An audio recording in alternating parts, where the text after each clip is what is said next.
Oh god, a bit over the top there, I apologise. Probably played that a bit too fast. Romeo. Michael Romeo, ladies and gentlemen. Wherefore art thou, Romeo? Anyone, Shakespeare.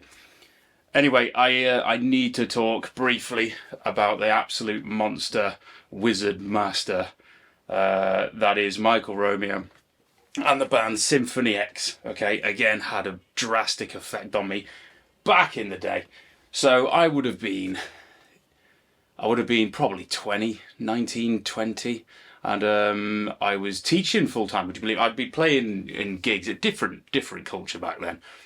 We'd play pubs and clubs and stuff around the Southport area, mate, Liverpool area, playing good old rock tunes and all that, bit of Oasis and all that, mate. And I was teaching during the week, and occasionally I'd find myself getting a bit sort of stagnant and a bit bored, because a lot of the stuff we were playing, the big hits at the time, were Oasis, Blur, Supergrass. I've talked about them before. I'll do a whole thing on Noel Gallagher. Let me get to that.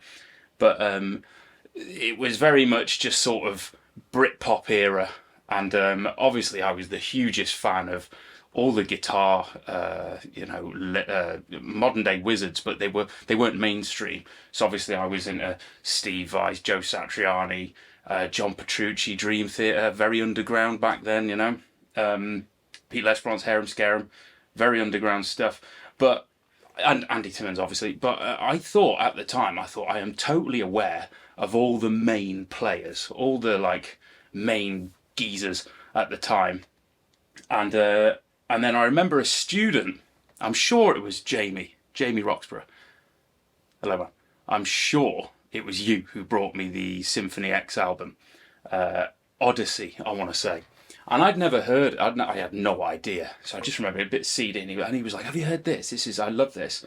And I was just like, oh, what is this? And you look at the front and it's like Homer's Odyssey, it's like Greek mythology or whatever. And I was just like, and a big pirate ship on it. I was like, oh, what is this? And I put it in. And the first thing you hear is the song Inferno. And I might have played it a bit too quick, but it is that.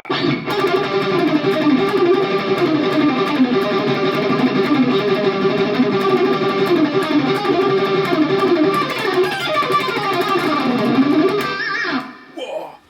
And it was just like, what the hell is that? Full on straight guitar shred punch to the face. And I was like, oh my God, that is the coolest thing I've ever heard. And then it goes into that absolute badass riff. Again, with the harmonic, I missed it then, but it's... I need to get it. You've got to pull the face. If you pull the face, it works. And if you hold your pick properly, come on. There we go.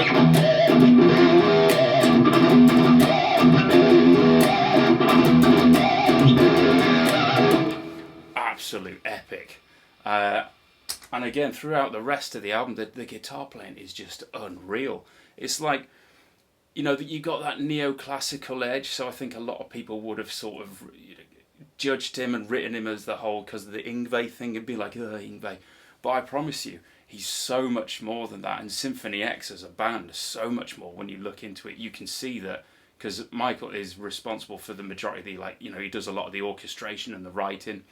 And you can tell his biggest influences are probably not necessarily guitar play. Well, they're gonna be, but very much thematic film score and stuff like that, which is very much my kind of thing as well. And Rick's as well. Rick Rainbow, highly influenced by Thomas Newman and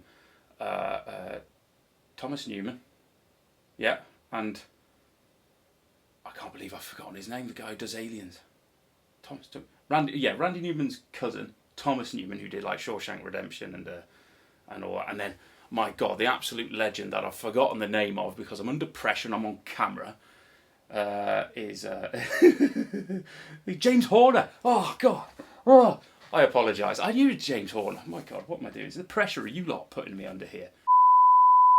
Anyway, so forgive me for rambling, but you can hear there that Michael Romeo is heavily influenced by, film thematic scores, and yet puts in so much shred and unbelievable guitar technique, and yet keeps them as songs, Sometimes on the long side, like with Dream Theater and stuff, but it just shows they're true to their art, aren't they? They're not trying to get on the radio. And again, brings me on to kind of the subject. I wonder whether you guys have suffered from the same thing. And that is like I had there, where out of nowhere, I hear a guitarist that just kicks me in the face. And I go, oh my God. Just when I thought I knew everything, I knew of, Steve Vai, Andy Timmons, and I knew where all the lords were, and they were up there, and that was fine. But then out of nowhere comes this geezer, and you're like, oh my God. And there's two ways you can take it, and this is the thing. It's a little bit of a glimpse into how I think of things, because initially it can be disheartening, can't it? Where you just go, oh God, I can't do it. Especially nowadays with all you youngsters on the YouTube and the Instagram. Didn't have any of that back in my day. And you just see all the best players in the world in your face straight away, and you're like, oh God, and you just think, oh God, everyone's great and I suck. And it's not the case. It's totally achievable. You just have to give up your life to attain it. No, not necessarily. But the point there is it seems a lot worse than it is. It's so straight at your fingertips, whereas back then you used to almost have to climb a hierarchy to get to these players. Now they're everywhere. But there's two ways you can go about it. You can either let it bury you and you're just like, oh God, or like I always used to do, I might sulk for a little bit, and then I'd be inspired. I'd be like, oh God, I want to learn that. I want to have a go at that. I should. And tracks like that, they were great. Like the Inferno track, it was just brilliant because it's like a picking exercise almost, all on one string.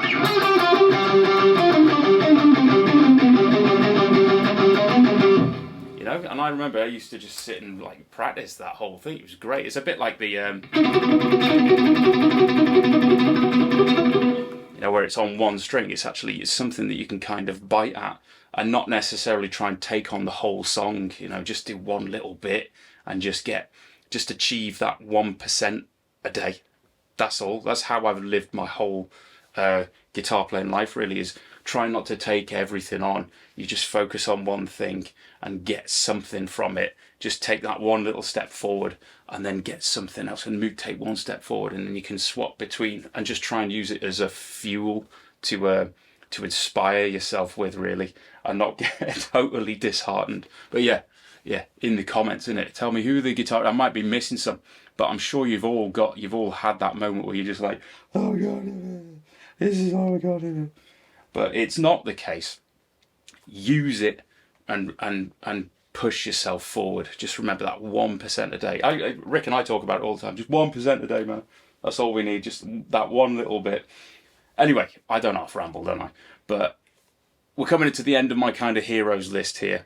I've got a couple more I'll tell you about. But Michael Romeo, you have to check out the Odyssey album by Symphony X. And also Divine Wings of Tragedy. That was another epic. They're all brilliant, all the Symphony X albums, but that one in particular had an absolute savage effect on me.